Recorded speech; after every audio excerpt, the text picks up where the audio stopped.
પાણી પુરવઠા વિભાગના કરોડોના ભ્રષ્ટાચાર સાથે જ પાણીની ટાંકી તૂટી પડવાની ઘટનામાં જ્યારે પોલીસમાં ફરિયાદ નોંધાઈ તેના ગણતરીના કલાકોમાં જ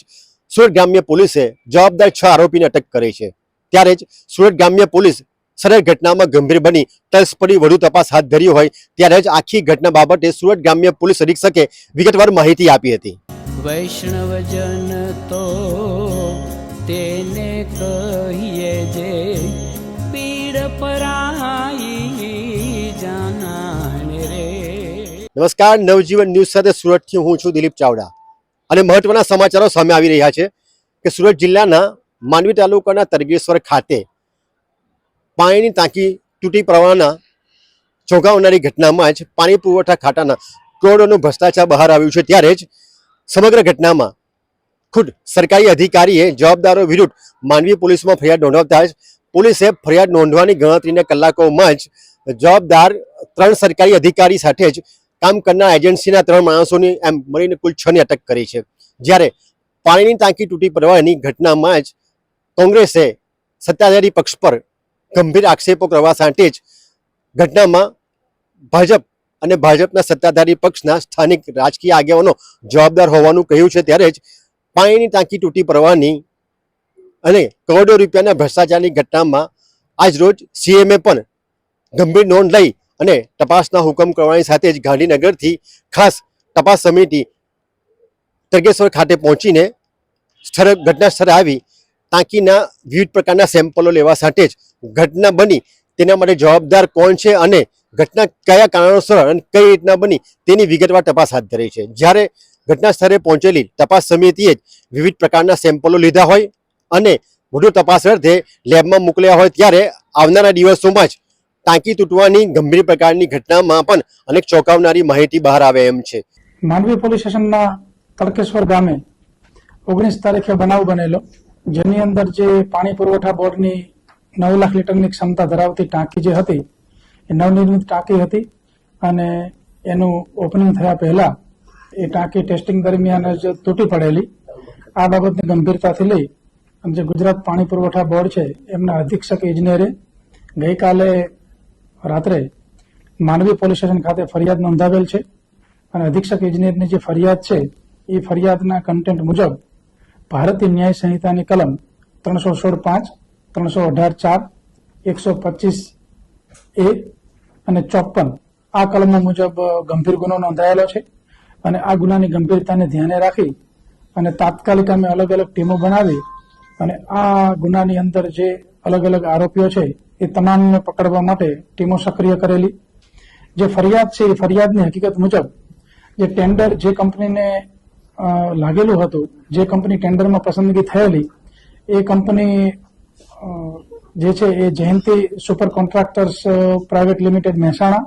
અને એની સાથે જોઈન્ટ વેન્ચર તરીકે બાબુલાલ અંબાલાલ પેઢી જે છે આ બંનેને જોઈન્ટ વેન્ચર તરીકે ટેન્ડર મળેલું અને ટેન્ડરની જે શરતો હોય, બોલીઓ હોય અને એના જે ટેકનિકલ સ્પેસિફિકેશન હોય એ મુજબ જે તે કંપનીએ કામ કરવાનું હોય છે, જે મુજબ કામ થયેલ નથી। અને જે પીએમસી જે છે project monitoring consultancy company A Mars planning and engineer system અમદાવાદની કંપની છે, એ ટેન્ડરમાં સિલેક્ટ થયેલી। એ કંપનીનું કામ એ છે કે એ કંપનીએ જે ડિઝાઇન મુજબ, ડ્રોઈંગ મુજબ, ટેકનિકલ સ્પેસિફિકેશન મુજબ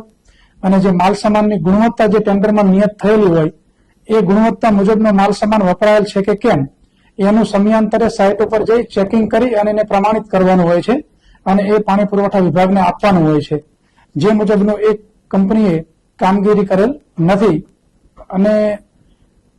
જે એન્જિનિયર છે, એક્ઝિક્યુટિવ એન્જિનિયર અને ડેપ્યુટી એન્જિનિયર, જે લોકોની ફરજની અંદર જે અગત્યની બાબત એ છે કે એમણે પણ જે ટેન્ડરની જે કન્ડિશન્સ છે અને બોલીઓ છે, એમનો જે કરાર છે એ મુજબની જે શરતો છે એ મુજબ જે કામગીરી થાય છે કે કેમ એનું એ લોકોએ ચુસ્તપણે સુપરવિઝન કરવાનું હોય છે અને એ મુજબનું સુપરવિઝન થાય ત્યારબાદ એનું બિલિંગ પાસ થાય અને ત્યારબાદ જે તે પેઢીને એને લગતી એમાઉન્ટ મળે અને યોગ્ય ચકાસણી કરી અને જે ચોક્કસ ગુણવત્તાવાળો જે માલસામાન વાપરવાનો છે એ વપરાયો છે કે કેમ એ મુજબને એમને ટેસ્ટિંગ કરવાના હોય છે અને ત્યારબાદ એમને આખરી કાર્યવાહી કરવાની હોય છે।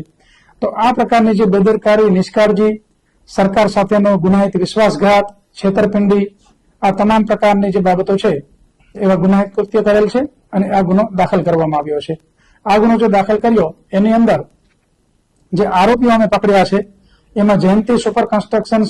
પ્રાઇવેટ લિમિટેડના જે મેનેજિંગ ડિરેક્ટર છે જયંતિભાઈ પટેલ એ, અને એનું જે જોઈન્ટ વેન્ચર છે બાબુલાલ અંબાલાલની જે પેઢી છે એમાં બાબુલાલ અંબાલાલ પટેલ પોતે અને એમના ભાગીદાર તરીકે ધવલભાઈ અને જસ્મીનભાઈ, એટલે ટોટલ આ 4 આરોપી. એ સિવાય જે પીએમસી કન્સલ્ટન્સી કંપની છે માર્સ, એ માર્સના જે પ્રોજેક્ટ મેનેજર છે અને મેન એના માલિક છે બાબુભાઈ, અને એમના સાઇટ એન્જિનિયર તરીકે જેને ફરજ બજાવવાની હતી જીગરભાઈ પ્રજાપતિ, કે જેને દરરોજ સાઇટ ઉપર હાજર રહી અને જે કામગીરીનું સર્વે કરી અને એની યોગ્યતા જે છે, ગુણવત્તા જે છે ચકાસણી કરવાની હતી એ જીગરભાઈ પ્રજાપતિ. આટલા લોકોની ધરપકડ કરેલ છે. એ સિવાય એક્ઝિક્યુટિવ એન્જિનિયર જે છે અંકિતભાઈ ગરાસિયા, કે જેમની પ્રાથમિક ફરજ છે કે પોતાના જે સત્તા ક્ષેત્રની અંદર જે કંપની કામ કરી રહી છે એ કંપની યોગ્ય રીતે કામ કરી રહી છે કે કેમ, પબ્લિક માટે જે કામ કરી રહી છે, સરકાર જેની માટે પૂરતા ફંડ આપે છે એ ફંડનો યોગ્ય રીતે ઉપયોગ થઈ રહ્યો છે કે કેમ, અને ટેન્ડર જે કંપનીને લાગેલું છે તો ટેન્ડરના જે તમામ સ્પેસિફિકેશન છે અને તમામ શરતો છે એનું ચુસ્તપણે પાલન જે તે કંપની કરી રહી છે કે કેમ એ ચકાસવાની જવાબદારી એમની હતી. જેમાં એ લોકોએ બેદરકારી અને નિષ્કાળજી દાખવેલ છે તો એમની પણ ધરપકડ કરવામાં આવેલી છે. અને એમના જે ડેપ્યુટી એન્જિનિયર છે જયભાઈ ચૌધરી, એની હાલ અમે તપાસ કરી રહ્યા છીએ અને એમની પણ આગળ જે કંઈ કાયદેસર કાર્યવાહી કરવાની થતી હશે એ તમામ કાર્યવાહી કરવામાં આવશે. જ્યારે પાણી પુરવઠા વિભાગના કરોડોનું ભ્રષ્ટાચાર બહાર આવ્યું છે ત્યારે જ અત્યાર બાદ પાણી પુરવઠા વિભાગના અન્ય અધિકારીઓનું પણ આમાં ભોગ લેવાય એ વાત ચોક્કસ કહેવી યોગ્ય છે. જ્યારે